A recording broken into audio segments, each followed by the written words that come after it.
Paz do Senhor, bom dia a todos. Pode se assentar.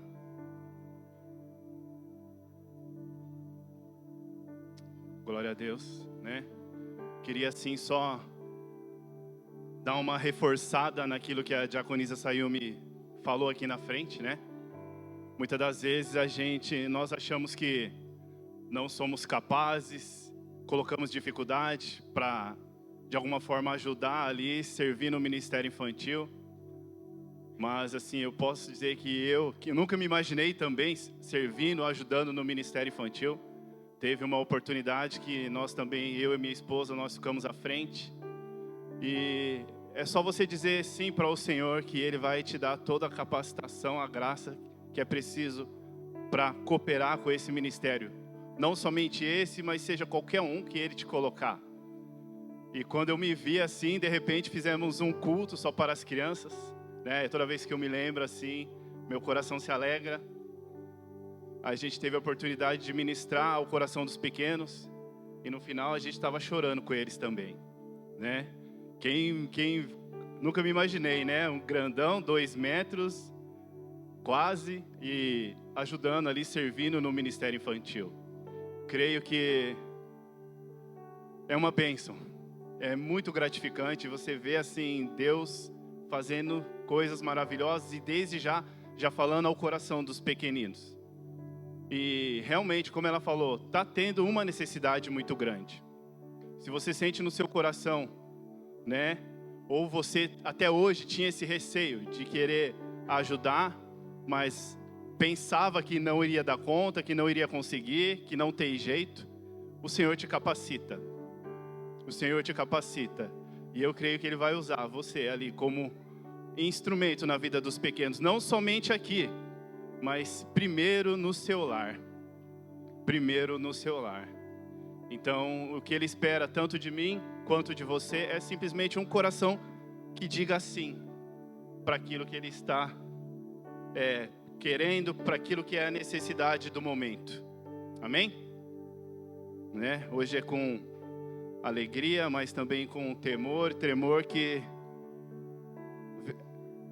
me coloco aqui diante da igreja para compartilhar o que o Senhor tem colocado no meu coração. Semana passada o diácono Marcelo, ele esteve aqui ministrando aqui à frente. Quem lembra qual foi o título da ministração que ele trouxe aqui no domingo passado? Quem lembra?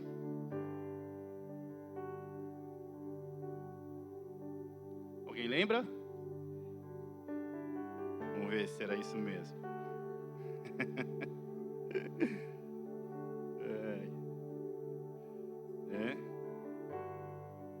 Se não me engano, era o que queres que eu te dê, uma coisa assim, se não me engano, né?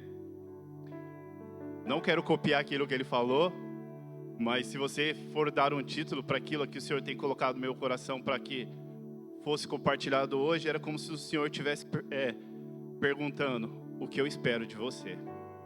Amém? Hoje é o que o Senhor espera de nós. Amém? Vocês estão aí, gente? Quem tiver com sono, se quiser ficar em pé, quem tiver com calor, como eu estou, a gente pode ligar o ar, né? Mas eu não sou parâmetro não, tá? Porque eu sou muito calorento. Quem me conhece sabe, né? E eu não sei se você tem percebido, mas os sinais, aquilo que nós estamos vivendo num tempo, né? Onde muitas pessoas, infelizmente, têm se esforçado, têm agido de uma maneira, fazendo de tudo aquilo que está ao alcance dela, para que o evangelho seja meio que suavizado. Faz sentido? Não é verdade? Pessoas que muitas das vezes tentam mudar a palavra para que a palavra venha se enquadrar no estilo de vida ou da maneira que, no caso, ela gostaria de estar vivendo. Infelizmente, é algo que nós podemos ver e tem acontecido com frequência. E se você for ver ou não, isso é algo completamente contrário daquilo que o Senhor espera que tanto eu e você venhamos fazer, segundo aquilo que a palavra nos ensina em Romanos capítulo 12, versículo 2. Quem sabe de cor aí? Romanos 12, versículo 2.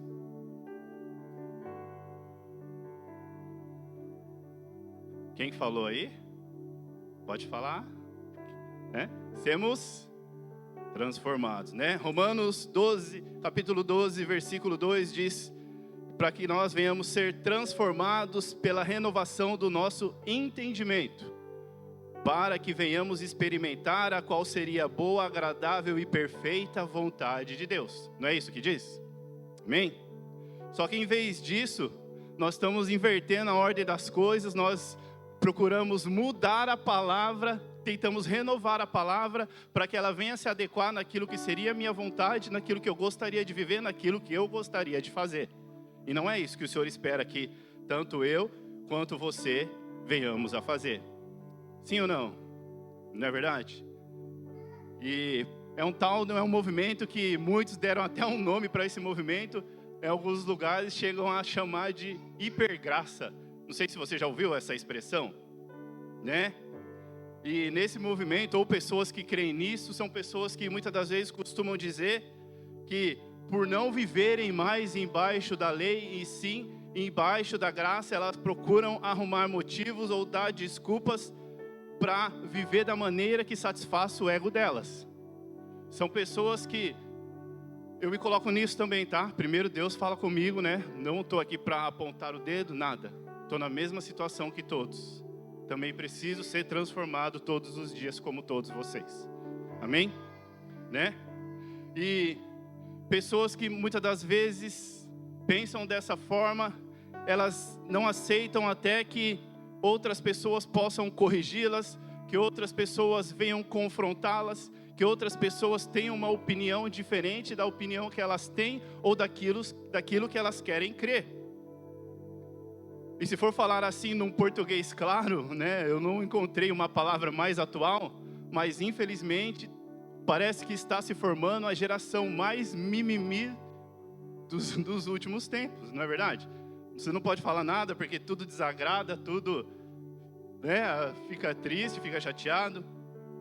Se as pessoas são confrontadas, muitas das vezes tornam-se rebeldes, né, começam a reclamar, começam a difamar, não é verdade? Porque muitas das vezes nós esquecemos que não existe nenhuma igreja perfeita nesse mundo. Não existe igreja perfeita. Igreja é um local onde pessoas pecadoras, assim como você, como todos nós que estamos aqui, nos reunimos e decidimos nos sujeitar para que nós venhamos a ser aperfeiçoados por aquele que é simplesmente o único ser perfeito que pisou nessa terra. Sim ou não? Amém? Nós, em um certo ponto, sim, nós temos razão, eles têm razão num quesito somente, que nós vivemos no tempo da graça, onde a salvação nos foi e nos é oferecida através de um Deus que se fez carne e a si mesmo se entregou. João capítulo 1, do versículo 1 ao 13, não vou ler, mas é ali onde está a referência. Ele mesmo resolveu se entregar como um sacrifício perfeito para pagar o preço pelo meu, pelo seu, pelos nossos pecados. Nisso nós temos em comum, porque a palavra diz em Romanos capítulo 3, 23, que todos pecaram. Todos é todos, não há exceção. A única pessoa que pisou nessa terra, que tinha natureza também humana, é Jesus. O nosso modelo, o sacrifício perfeito, o único que é digno de ser adorado, né? Ele pagou o preço e hoje o benefício da graça está sobre a minha, sobre a sua, sobre as nossas vidas. A salvação, eu e você não pagamos o preço. Jesus, ele pagou o preço. Nós somos salvos pela graça. Foi um presente que Deus nos deu e um favor que nós não merecíamos.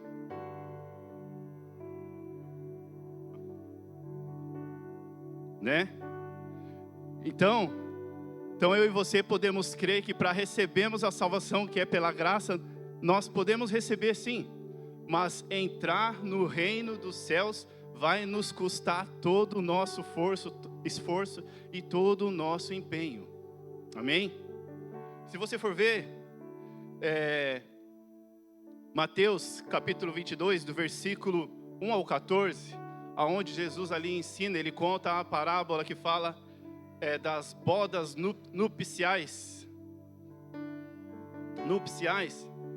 ele deixa que uma pessoa ele não permite que uma pessoa venha participar, porque essa pessoa não se encontra ali com uma vestimenta adequada. Então essa pessoa fica de fora, né? Se você for ler, não vou ler todas as referências para que a gente possa remir o tempo, mas depois, se você puder tomar nota na sua casa, tenta ler ali com mais, né, calma, com atenção, para que você venha realmente permitir que o Espírito venha estar ministrando ao seu coração. E no final dessa mesma parábola, no versículo 14, ele diz uma frase que acho que todos nós já ouvimos, todos nós já decoramos, mas nem sei se todos nós tivemos realmente o entendimento do que isso significa. Que seria assim: muitos serão chamados, mas poucos serão os...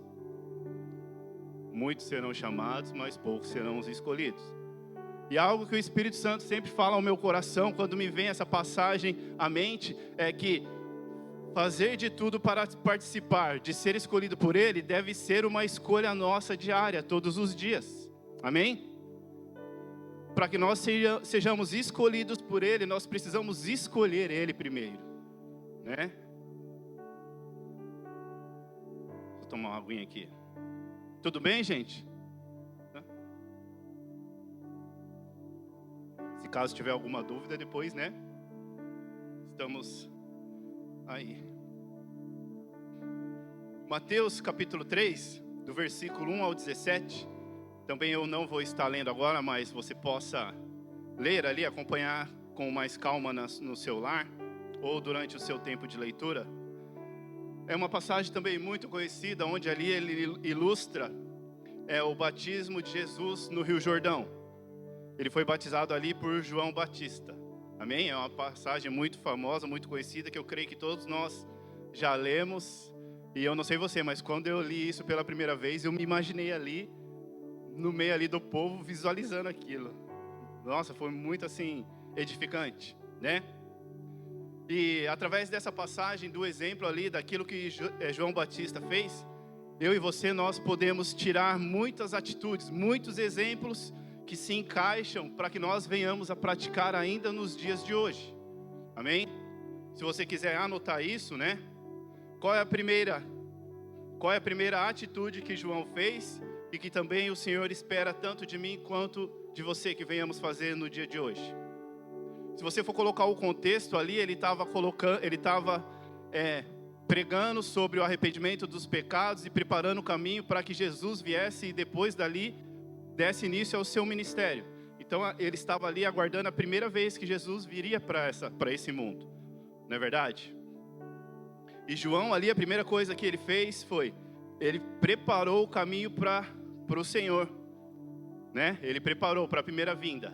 Assim como eu e você também devemos preparar o caminho, porque nós queremos que Ele vai voltar para nos buscar, não é verdade? Amém? Então é algo também que Ele espera, tanto de mim quanto de você. O segundo item, ou o segundo tópico. Ele espera também que tanto eu quanto você venhamos nos arrepender da velha maneira pecaminosa de viver. Foi isso que o João também pregou, né? Naqueles tempos. Terceira coisa que ele menciona ali também. Ele espera que tanto eu quanto você venhamos endireitar o nosso caminho, endireitar nossas veredas. Ou seja, a nossa maneira de viver deve ser diferente da maneira que vivíamos até antes de termos encontrado o Senhor. Quarto, né? Ele também nos disse que é necessário que tanto eu quanto você necessitaríamos nascer de novo. Não é verdade? Não foi isso que ele, ali, até na série do Chosen, foi um dos episódios assim que foi mais legal de assistir, quando ele ali conversa com Nicodemos e explica ali como que seria isso, como que seria o processo. Como seria esse nascer de novo? A primeira coisa que nos vem à mente é Jesus, ele também explica que nós precisamos nascer de novo através do batismo nas águas, a qual ali simboliza a nossa morte para a vida pecaminosa e um renascimento para uma nova vida com Cristo. Então necessário nos é nascer de novo. E ele diz também que não somente da água, mas também do Espírito, não é verdade? Nós temos que nascer da água e do Espírito. E um novo nascimento já começa a gerar no meu, no seu, no nosso coração, um novo nascimento no Espírito a partir do momento que nós entregamos a nossa vida para o Senhor e passamos a reconhecer Ele como nosso Senhor e Salvador. E aí o Espírito Santo, Ele passa a habitar dentro de nós. Esse é o grande segredo. Emmanuel, Deus conosco. É o Senhor Jesus conosco todos os dias. E depois disso Ele começa a transformar você de uma tal maneira que aquela maneira que desagradava a Deus de viver já não faz mais parte da minha, da sua, da nossa vida. Sim ou não? É isso que o Senhor espera que nós venhamos fazer, né? Nós temos que nos permitir ser transformados pelo Espírito Santo. Muitas das vezes, não sei você, mas achamos que nós conseguimos fazer as coisas pela força do nosso braço, por nós mesmos, mas nós não conseguimos. Nós somos completamente dependentes do agir do Espírito do Senhor em nossas vidas. Zacarias capítulo 4, versículo 6 diz que não é através da força, nem através da violência, mas é através do agir do Espírito Santo. Amém? O Senhor também espera que tanto eu quanto você venhamos dar bons frutos. E nós sabemos que só podemos dar bons frutos se estivermos enraizados nele. A árvore, ela só pode dar frutos se ela estiver com sua raiz fixada, com sua raiz enraizada. Você já viu alguma árvore onde a raiz não está na terra, dá fruto? Muito pelo contrário, ela morre. Então nós precisamos estar enraizados no Senhor, para que venhamos dar bons frutos. Amém?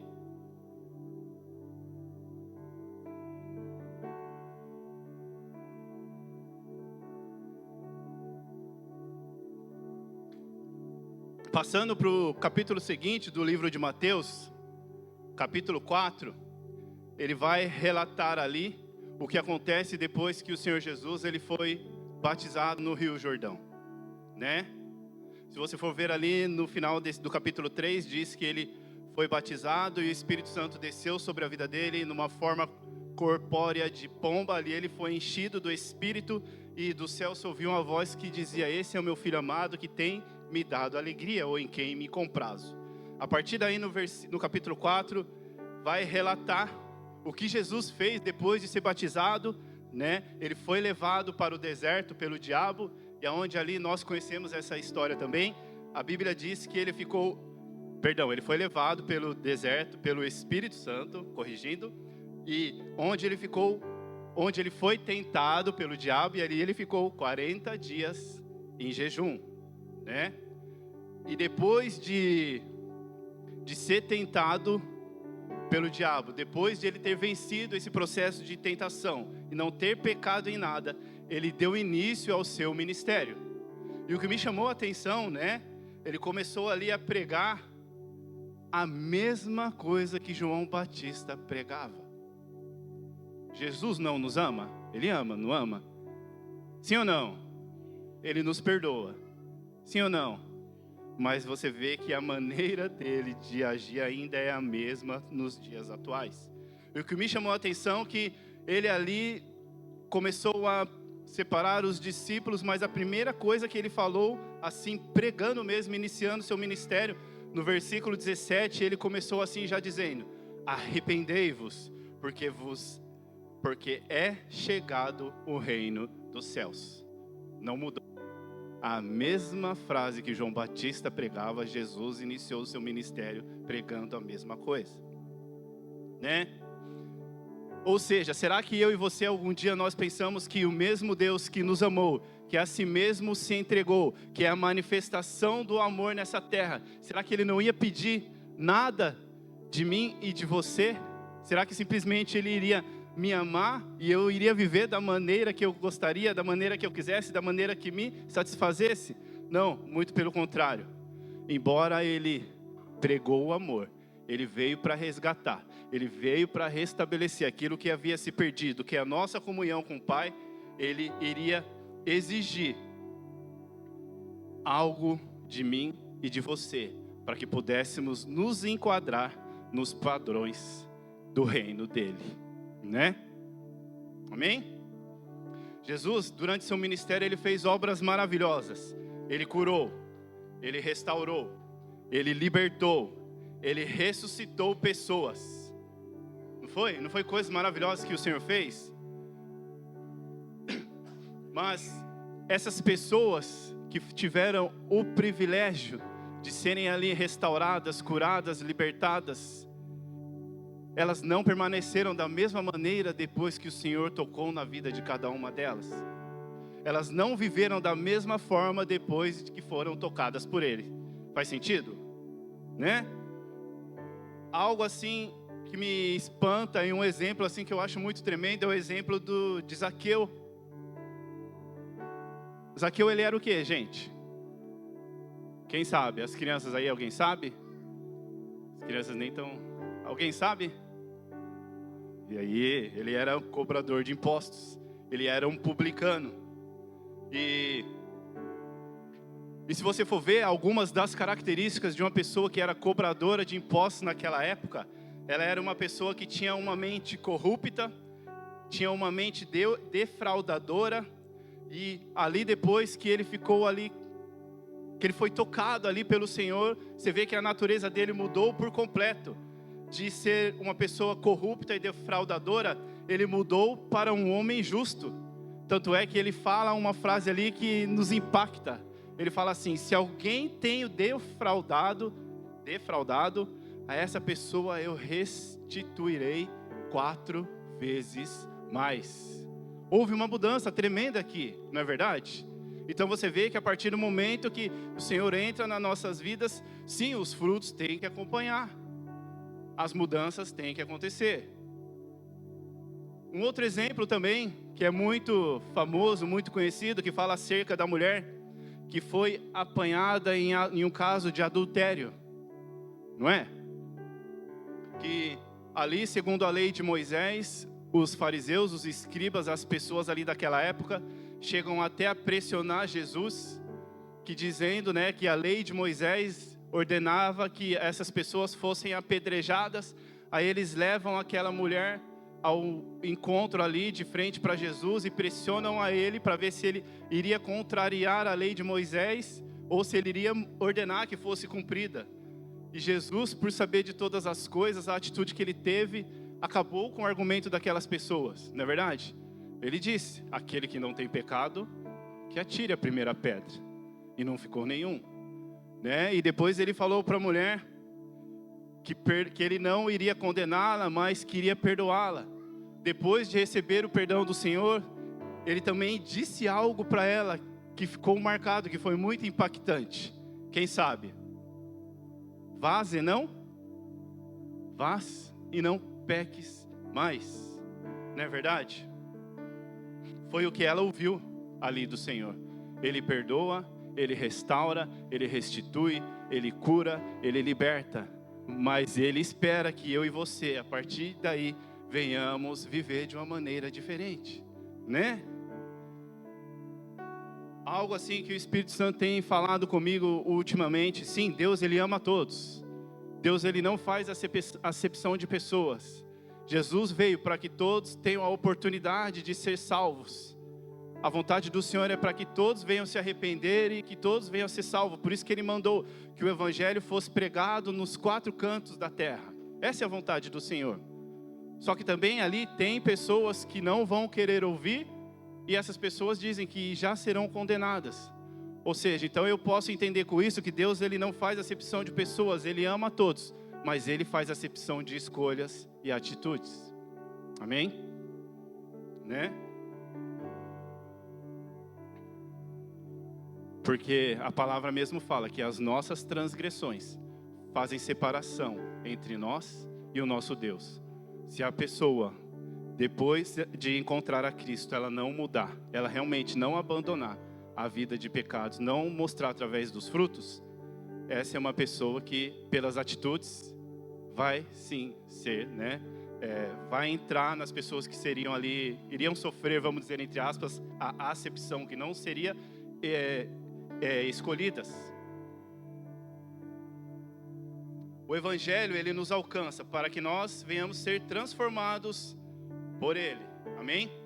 Para que tanto eu quanto você nós venhamos a ser novamente inseridos, ou tenhamos nossa comunhão com Deus restabelecida. Aleluia, né? Ele não nos encontra para que eu e você venhamos analisar o Evangelho e falar, bom, isso aqui, eu até concordo, essa parte eu não concordo. Isso aqui eu creio que vai ser bom para mim. Isso aqui já não condiz muito com aquilo que eu gostaria de viver. Não, muito pelo contrário, né? Não é para nós escolhermos aquilo que a gente quer, mas é para que nós venhamos ser completamente transformados por Ele. Não vem para satisfazer a minha, a sua, a nossa vontade. Vem para nos aperfeiçoar, para que tanto eu quanto você venhamos a fazer a vontade do Pai. Eu vi uma ilustração de uma pessoa assim que, um desenho, acho que era um quadrinho, uma pessoa que estava indo para a igreja e o irmão estava levando a Bíblia, um estava com a Bíblia grossa, o outro estava com a Bíblia fininha assim, né? O irmão falou assim, nossa, por que a sua Bíblia tá fina, né? Aí o cara falou, é que aquilo que eu não gostava eu arranquei tudo, então só tinha um pouquinho assim, né? Mas não é isso que Deus espera de nós.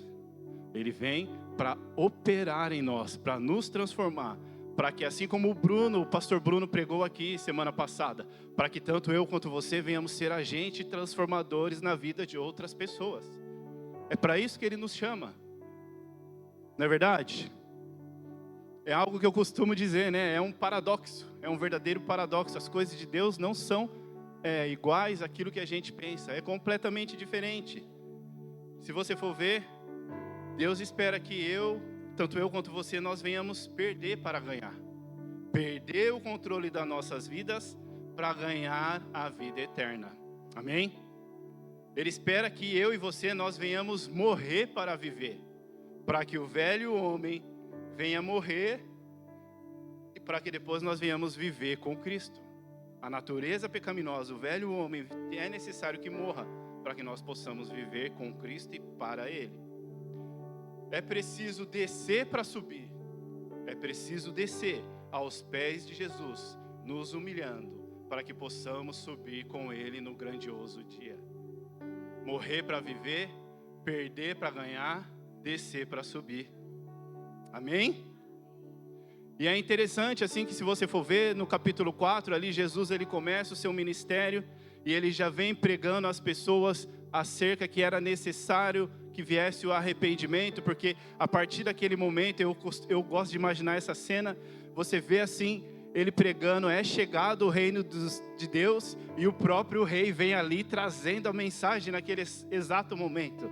É algo assim maravilhoso. Já pensou assim? Eu fico imaginando, falei, meu Deus, quantas coisas maravilhosas esses discípulos presenciaram, né? Como deve ter sido lindo o mover e a oportunidade que eles tiveram ali de ver, de realmente serem testemunhas daquilo que o Senhor fez. E nos capítulos seguintes, Mateus capítulos 5, 6 e 7, é algo que eu gosto, assim, uma vez nós fizemos na célula um tempo, não sei se todos que estão agora estavam presentes, a gente propôs assim, ler o capítulo 5, depois o 6 e depois o 7, porque ali ele nos mostra como que o Senhor espera que eu e você venhamos a ser. Ele dá muitas instruções acerca de um comportamento de alguém que recebe Jesus como Senhor e Salvador. Não é à toa que depois de ter pregado arrependei-vos, no famoso Sermão da Montanha, onde começa a partir do capítulo 5 até o 7, ele começa a mencionar atitudes que as pessoas faziam e o que ele esperava que as pessoas viessem a fazer naquele dia, né? Ele mencionava ali, olho por olho, dente por dente, mas não, perdoe. Se alguém bater na sua face, não revide, mas dê a outra. Então, ou seja, ele não deixou ali algo no ar, mas ele pediu algo para mim, para você, e depois ele já veio instruído acerca daquilo que ele esperava que nós viéssemos a fazer. Sim ou não?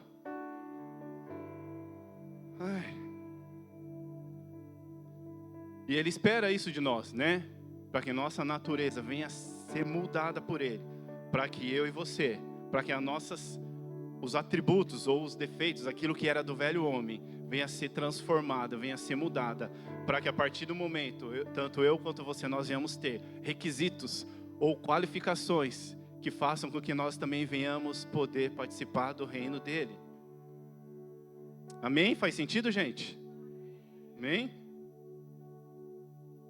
Por isso que, mesmo ainda nós vivendo no tempo da graça, há ainda um preço a ser pago por mim e por você, todos os dias. Não estou dizendo assim, sim, a salvação vem por aquilo, pela obra de Jesus, pelo sacrifício dele na cruz, e hoje nós herdamos o benefício desse sacrifício.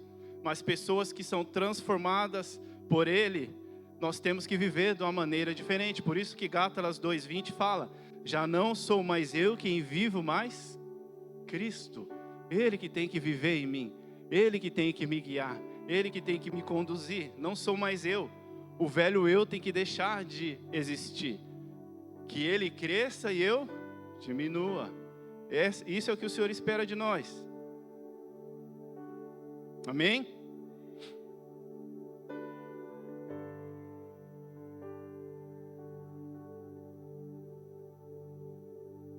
E alguns dos requisitos ou atitudes que o Senhor espera que cada um de nós venhamos a ter: amar uns aos outros. O próprio Senhor Jesus, Ele nos instruiu acerca disso. Amarás, pois, o Senhor teu Deus com todo o teu coração, com toda a tua alma, com toda a tua força, com todo o teu entendimento, e ao teu próximo como a ti mesmo. Amar uns aos outros, né?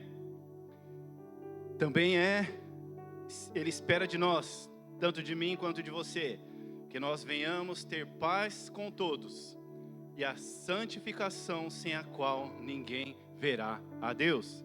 Hebreus capítulo 12, versículo 14. Ele espera que também nós venhamos a perdoar como Ele nos perdoou, né? E infelizmente essa é uma área onde muitas pessoas têm dificuldade. Se você for ver, muitas das vezes a raiz de amargura, ou muitas das vezes as pessoas ficarem ali aprisionadas, é porque tem dificuldade de liberar o perdão para aquela pessoa que ofendeu, para aquele que foi o ofensor. E eu não sei você, mas eu até uns tempos atrás eu tinha um entendimento de que sim, eu posso perdoar, mas só se a pessoa mostrar que está diferente. Foi só eu que pensei assim, gente? Só eu? Quero compartilhar aquilo que o Senhor falou comigo durante esses dias. Então eu falava assim, sim, mas eu posso perdoar, mas se a pessoa fazer aquilo de novo comigo, como que fica? Vou ter que perdoar de novo? Mas Jesus mandou que a gente viesse perdoar 70 vezes 7, né? 70 vezes 7. E algo assim que o Senhor tem falado ao meu coração, também falou muito comigo acerca de uma ministração que eu vi há uns dias atrás, que perdoar deve ser uma decisão de obedecer. Perdoar deve ser uma decisão de obedecer. Que a partir do momento que tanto eu quanto você, nós queremos exigir de alguém algo que ela possa fazer para que eu venha perdoar a atitude dela, nós estamos dizendo que o sacrifício de Jesus foi em vão. Porque o perdão é pela graça, é através daquilo que Ele fez. Não é através de mérito. Aí a graça já passa a ter valor. Estão entendendo, gente? Eu sei que muitas das vezes a nossa carne tenta gritar, o orgulho não nos permite. Sei que muitas das vezes tem um pensamento, mas ele está errado, eu vou ter que ir lá. Mas decida fazer o certo, a sua parte, aquilo que convém a você fazer, faça, né? Perdão não deve ser por mérito, mas deve ser uma questão de obediência. Amém? Mas também eu conversando assim com o Senhor, sabe? O Espírito Santo me falou algo assim que depois eu quero, se fazer sentido, guarda isso também para você. O perdão deve ser uma obediência, sim ou não? Mas eu não sei você já alguma vez se encontrou em uma situação onde você liberou o perdão, você sabe que não poderia negar, você liberou o perdão para essa pessoa, mas às vezes vem aquele sentimento, eu perdoei, mas eu não me sinto mais bem estar próximo dessa pessoa. Alguém já sentiu isso? Vocês iam ficar vergonhados se eu pedisse para erguer a mão? Não foi só eu, glória a Deus, né? E algo que o Senhor falou. Então, o perdão, indiferente do que você pensa, indiferente se a pessoa, por enquanto, não demonstrou com atitudes que mudou, é questão de obediência e de decidir perdoar, né? Eu vi um certo pregador que ele menciona que a pessoa que tem dificuldade de perdoar, quando ela lê a oração do Pai Nosso, aquilo é como se fosse um veneno para ela.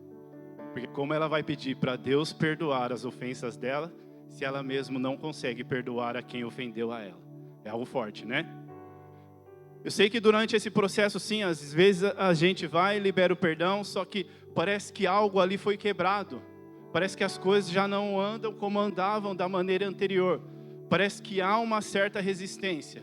Então deixa eu te falar algo que o Senhor falou no meu coração, porque eu falei para o Senhor, eu tenho essa dificuldade, como que eu faço? E algo que o Espírito Santo ministrou no meu coração. O perdão é inegociável, é uma decisão e é por obediência, amém? Mas a restauração do relacionamento, essa sim, é por méritos. Porque também a pessoa, quando é perdoada, ela se arrepende, os frutos vão mostrar que ela vai ter mudança na maneira de viver. Então, a nossa parte nós temos que fazer sem esperar nada em troca. E eu creio que o Espírito Santo, operando na vida dela, até o relacionamento pode ser ali também restabelecido. Amém? Amém? Aleluia. E essa parte é algo assim tão forte, porque quando nós vemos em Mateus, capítulo 18, do versículo 23 ao 35, onde fala ali a parábola do credor incompassivo.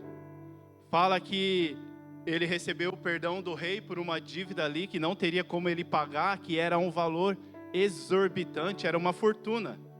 Mas a Bíblia também relata ali que uma outra pessoa que devia um valor inferior a ele foi pedir para que ele viesse perdoar essa dívida, mas ele não teve a mesma atitude que o rei teve para com ele. E ali, se você for ver, depois essa pessoa é levada na presença do rei e o rei tira dele aquilo que tinha recebido, mas aquilo que ele se negou a dar para outra pessoa. O quão forte é isso, né? O perdão que ele tinha recebido foi perdido porque ele não se dispôs a perdoar a outra pessoa. Que nós venhamos a meditar acerca disso. Amém? Também é vontade do Senhor que nós, os irmãos, os filhos, estejamos em comunhão, onde possamos nos reunir num ambiente de alegria e cumplicidade. Não é verdade? Mas às vezes ocorrem que os irmãos brigam. Não brigam? Na sua casa, eu tenho uma irmã, né? Misericórdia, como que era a nossa infância, assim, né? A minha mãe falava assim que eu fazia altos bullying com ela, né? Mas se você for ver, briga, daqui a pouco perdoa, daqui a pouco já está andando junto, daqui a pouco já está brincando, já está correndo, já está fazendo as coisas junto novamente. E eu vejo que isso também é um dos motivos pelo quais Jesus fala que dos pequeninos é o reino dos céus. Porque muitas das vezes os pais têm algum desentendimento com o outro pai, aí fica um pai sem falar com o outro. Isso acontece, infelizmente, às vezes até dentro da igreja. Fica um sem falar com o outro, aí as crianças estão lá atrás dele brincando já, esqueceram tudo que aconteceu e os pais estão bicudos. Sabe? O Senhor espera que eu e você venhamos ter esse coração pronto a perdoar. Pronto a perdoar. Em todo lugar vai ter, sabe? Não existe, assim como foi falado, não existe uma igreja perfeita, não existe, porque nós somos imperfeitos que se reúnem no lugar para ser aperfeiçoados, né? Tem até o pessoal da célula aqui que eles sabem. Eu falei para eles já não sei quantas vezes, mas eu falei assim, vocês me perdoam, porque 100% de chance de algum dia eu entristecer o coração de vocês. Mas que a gente possa conversar, se reunir e perdoar, para que tudo venha a ser restabelecido. Essa é a vontade do Senhor para nossas vidas, não é verdade?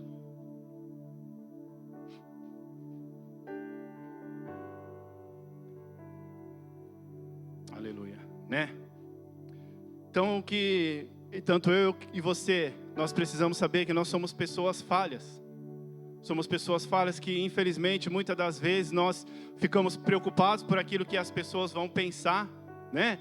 Uma das coisas que mais faz com que uma pessoa tenha dificuldade de pedir perdão ou de expor a sua humanidade, a sua fraqueza, é que ela fica preocupada com aquilo que vão achar ou com aquilo que vão pensar. Mas nós somos humanos, né? Somos falhos. Eu tenho muitos defeitos. E eu não tenho vergonha de expor minha humanidade. Muito pelo contrário. Eu lembro que uma vez a diaconisa Raquel, ela veio falar algo para mim que eu estava fazendo sem perceber. Eu falei assim, nossa, obrigado. Porque se você não tivesse falado, e eu vi que era algo assim que eu precisaria de alguém também que tivesse me falando para que eu viesse a melhorar. Para que eu me permitisse a ser aperfeiçoado pelo Senhor. Amém? Nós não devemos, não podemos esconder isso. Isso não é a vontade do Senhor. Quem muitas das vezes não, quem sempre faz com que nós venhamos nos sentir envergonhados, nós sabemos quem é. Porque a partir do momento que eu e você não colocamos diante do Senhor, ou não pedimos até mesmo para uma outra pessoa orar por nós, para que venhamos ser curados, é o inimigo de nossas almas.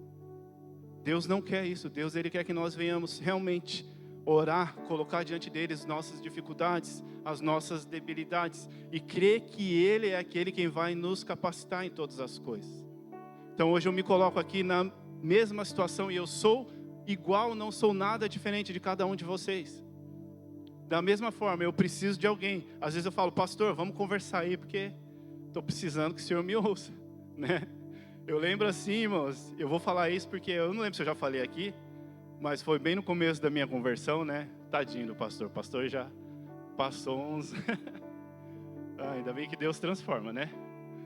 Teve uma vez assim que no começo da minha conversão, eu achava estranho assim, mas amém. Eu estava naquele, sabe, naquele primeiro amor, igual a expressão que as pessoas usam assim, o estômago cheio de borboletinhas, parece que você estava meio, né, naquele... E eu lembro que todo domingo eu estava na frente recebendo oração. Eu olhava assim e falei, nossa, só eu? Todo domingo, já estava ficando até uma situação meio repetitiva, mas eu estava, sabe, assim, realmente cada vez que o Espírito ele ministrava o meu coração, de onde Ele me tirou, o que eu era e o que Ele queria me transformar e o que Ele era capaz de fazer na minha vida, eu não importava com quem estava, mas eu vim aqui. Só que aí teve um dia, eu não sei como, mas o inimigo ele lançou uma seta no meu coração, né? Teve um dia que o pastor ministrou aqui, aí eu fiquei assim, eu acho que eu fiquei em pé, não lembra, na outra igreja antiga. Aí eu falei para ele assim, eu não lembro se eu falei para minha esposa, eu falei assim, nossa, acho que ele ficou o culto hoje inteiro dando indireta para mim, não é possível. Peguei e fiquei pensando essas coisas, né? Aí eu lembro que eu cheguei em casa, conversei com a minha esposa, ela falou, conversa com ele, não fica assim, né, tal. Aí eu lembro que eu mandei uma mensagem para ele assim, foi no começo, tá, gente? Então vocês relevem, por favor, tá? Eu lembro que eu mandei uma mensagem assim, falei, pastor, preciso conversar com o senhor, porque eu tô de um jeito que não aguento ouvir sua voz. Aí a minha esposa falou, coitado dele. Então, aí ele falou, amém. Tá de boa, tem um tempo? Eu falei, tenho. Aí ele foi lá em casa, começamos a conversar. A gente colocou, né, se acertou, fui ver que não era nada disso. E naquela semana Deus até tinha dado um sonho para mim acerca de umas coisas que ia acontecer e depois testificou. A gente se acertou, mas ele falou algo assim que eu guardei para mim, sabe? Ele falou assim, mas ainda bem que você foi sincero e falou. E me chamou para conversar e conversou. Eu falei, por quê? Ele falou, porque senão eu não ia saber, nós não iríamos nos resolver e você não estaria mais aqui. E você vê assim, como mudou as coisas de lá para cá, né? Então eu glorifico a Deus assim por isso, sabe? Então saber que nós somos falhos, que nós temos nossas debilidades, nós temos as nossas dificuldades. Ninguém aqui é melhor que ninguém, mas nós temos que reconhecer isso diante do Senhor. E se for necessário pedir perdão, quantas vezes vamos pedir perdão? Vamos nos acertar, vamos nos conversar. Eu até falei brincando assim, eu até estou disposto. Eu sei que às vezes a minha maneira assim, de agir é um pouco diferente da maneira de muitas pessoas.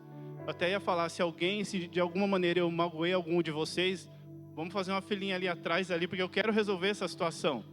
Eu não quero brigar, mas eu realmente quero ter a paz com todos, né? Porque a gente já vai terminar. Porque a falta de perdão é uma coisa muito grave que muitas das vezes impede a gente de experimentar e viver aquilo que Deus espera para cada um de nós. Não é verdade? A palavra diz que um reino dividido ele não prospera. Ele vem em ruínas. Ele acaba, ele desaba. E... Deixa eu só beber água.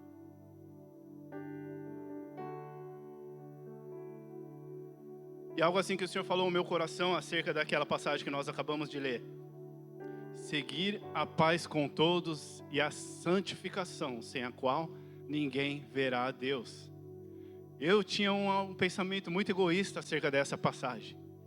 Eu falava assim, amém, vou fazer minha parte, vou buscar a santificação, vou tentar ter a paz com todo mundo, para que eu possa ver a Deus. Amém, vou fazer isso e pronto.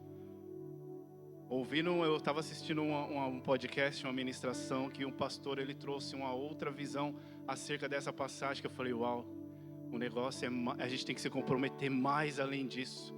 Que ele falou que também, não somente você ver a Deus, mas também para que as pessoas venham ver a Deus através da sua vida. Então não é só eu desejar, buscar ver ao Senhor, mas que através das minhas atitudes, através da transformação, através daquilo que Deus faz, pessoas possam ver Deus nas nossas vidas, né? A gente já vai terminar. E eu me recordei de uma situação que, trabalhando com caminhão, eu trabalho com caminhão ainda até hoje, não sei se, acho que eu já devo ter falado, não lembro se foi aqui ou na outra igreja, de uma situação que o japonês estava fazendo assim, me tirando do sério, sabe? Eu falava assim, Deus, às vezes eu queria estar doente para não ir trabalhar, para não ter que encontrar com ele. Eu falava assim, Deus, me ajuda, porque minha vontade é de dar um soco nele, ia ser tão fácil eu resolver dessa forma, né? Aí acabou ali, eu pensava que, né? Eu falava assim, eu não consigo, me ajuda, porque está difícil. E aí assim, eu chegava a chorar, sem brincadeira, orando, chorando. Um dia, o Senhor usou um japonês, um chefe. Tem uma transportadora aqui muito conhecida aqui em Tahara, Karitsu. Você vê os caminhões aí circulando por aqui, né? O chefe, ele veio assim do nada, assim, eu trabalhando assim, ele me parou, ele falou assim, aguenta mais um pouco, eu tô vendo o que você está passando. Eu olhei e falei, ué, japonês falando isso pra mim, eu sou estrangeiro. Aí eu peguei e falei assim, acho que não era ele falando, não é possível. Aí passou um tempo, tal, esse japonês, né, que estava assim fazendo isso, me tirando do sério todos os dias, ele fez algumas coisas erradas lá, e o pessoal tirou ele e me colocou para ficar no lugar dele, né? E tanto é que eu saí dessa firma que eu trabalhava. Antes de sair, o Espírito Santo me instruiu a que eu viesse explicar o porquê que eu estava saindo, mudei de transportadora.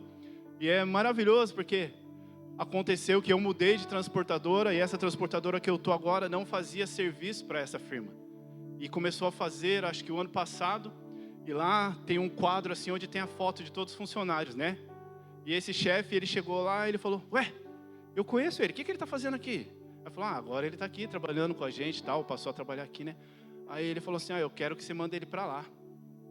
Aí o chefe chegou e falou assim para mim, o que aconteceu? Eu falei, por quê? Ele falou, nossa, acho que era Kawai-san, não me lembro o certo nome do japonês. Ele veio aqui e falou que quer que eu leve você para lá. Eu falei, é mesmo? Ele falou, não, ele falou assim que quer que você vai para lá fazer o serviço lá, porque você já trabalhou com eles, não sei o que e tal. Aí aquela hora assim, meu coração encheu de alegria, porque eu falei, nossa, eu falei, que bom. Eu falei, sinal que ele viu em mim algo de bom para que eu pudesse voltar para lá, né? Então, ou seja, vale a pena, sabe? E durante esse processo, a gente não percebe, mas tem sempre alguém que está olhando as nossas atitudes. Aí tinha um japonês assim, que também, ele ia numa igreja, acho que em Nishio, o Gabriel até que conversava bastante com ele.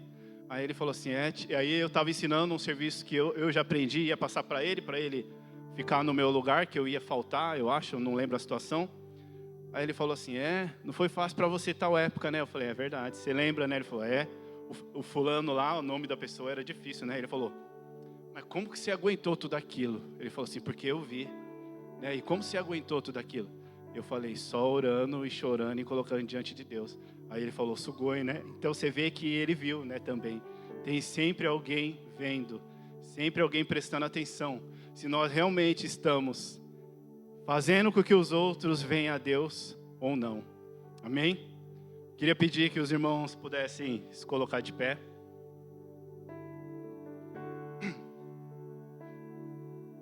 Então, eu não queria trazer essa palavra hoje como um peso, como um apontamento, como uma condenação, muito pelo contrário, para realmente dizer que todos nós somos falhos, que todos nós somos pecadores, que todos nós precisamos ser aperfeiçoados e que todos nós precisamos colocar diante do Senhor as nossas dificuldades, a nossa humanidade. Eu lembro que o Senhor, sim, eu glorifico o nome dele, porque veio o refrigério, mas eu precisei falar para ele, falar, ó, eu sei que o Senhor me manda fazer isso, mas eu estou com a vontade de bater. Eu vou mentir? Deus conhece meu coração. Foi a reação mais, uma conversa que eu tive com o pai, assim, de uma maneira sincera, mas coloquei para ele aquilo que estava no meu coração. E aí depois o Senhor veio com o refrigério.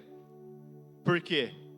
Porque muitas das vezes a gente esquece de reconhecer que só podemos fazer se Ele estiver conosco.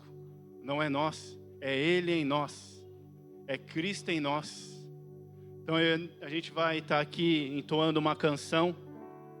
E essa canção tem uma parte que o Senhor falou comigo muito durante essa semana, que ela fala que a única coisa que nós temos para oferecer para o Senhor é um coração quebrado. Como está o seu coração hoje? O que você tem passado?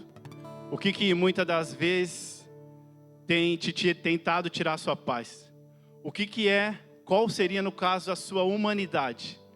Que até hoje você tem resistido. Que até hoje você tem, não sei se por vergonha, por egocentrismo, com medo daquilo que as pessoas vão pensar, com medo daquilo que as pessoas vão dizer. O que é que até hoje você ainda não colocou aos pés do Senhor? Durante esse louvor eu queria convidar você que entendeu, você que reconheceu, você que ouviu a voz do Espírito, entendeu que tem coisas que você vai ter que obedecer. Queria convidar que pudesse estar vindo aqui à frente. Se você deseja uma oração, sim, nós iremos orar. Mas para que nós venhamos reconhecer, colocar diante do Senhor a nossa humanidade, a nossa debilidade, as nossas dificuldades.